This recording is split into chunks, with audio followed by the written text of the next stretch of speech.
In the previous video, I talked about scatter plots as a way to look at the interaction between two numeric variables in a dataset. In this video, I want to step back to looking at a single numeric variable. In descriptive statistics, we want to do both. Sometimes we want to understand the data of a single variable, but sometimes we want to understand the interactions between multiple variables. This video is about histograms and the distribution of a single numeric variable. In class, we've already made use of a dataset about home loads and interest rates, so I'm going to use that dataset again. It had 50 cases, and interest rate in percentage is one of its numeric variables.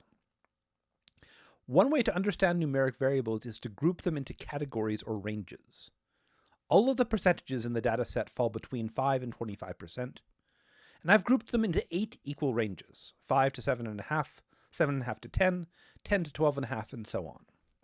Then I've counted how many cases fall into each range and made a bar graph of that count. The result is called a histogram. It always consists of some division of the numeric value into ranges and bars indicating how many cases fall into each range. A histogram gives a good picture of the distribution of a single variable. When looking at a single variable, we want to understand exactly this, the distribution of the data. What are the possible values of the variable? How are those values spread out? What is a typical value? And these are the central questions of the analysis of one numeric variable by itself. In this histogram, it's clear that there are more cases in the lower range than in the higher range. That's already interesting information about the data and how it behaves. As with all visualizations, of course, there is always judgment. For a histogram, a major choice is the number of categories for the data.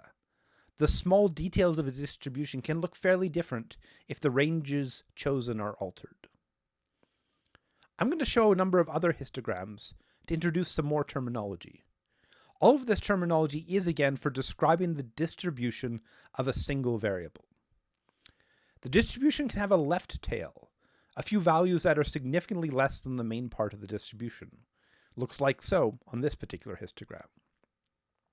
Similarly, a distribution can have a right tail, with a few values larger than the rest of the distribution.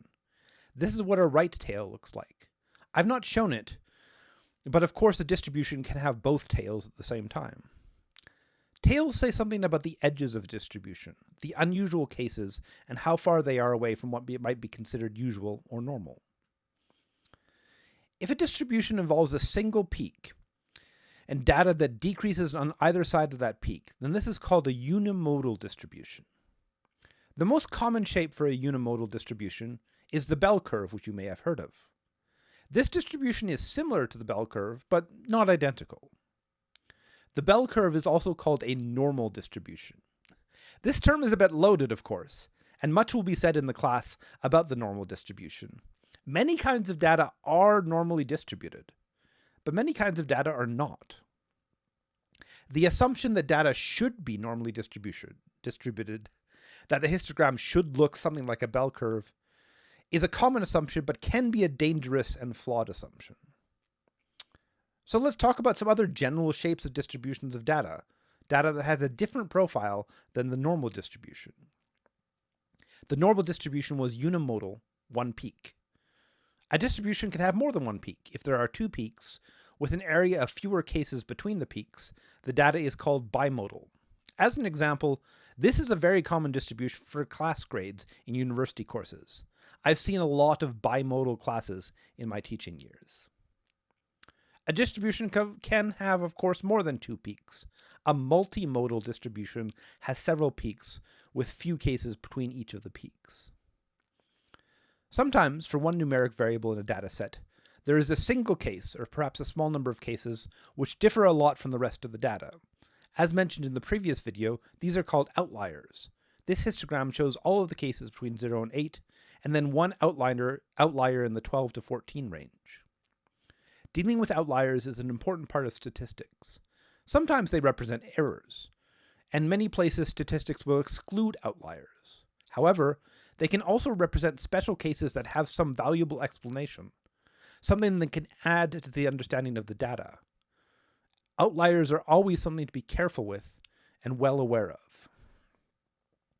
Here's a population variable presented as a histogram.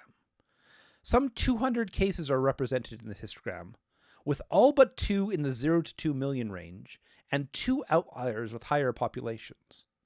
For a population, these might be reasonable. If this is populations of cities, then maybe only 2 cities in the dataset were cities of 4 or 5 million, and the rest were all cities between 0 and 2 million. I may not want to exclude the outliers here.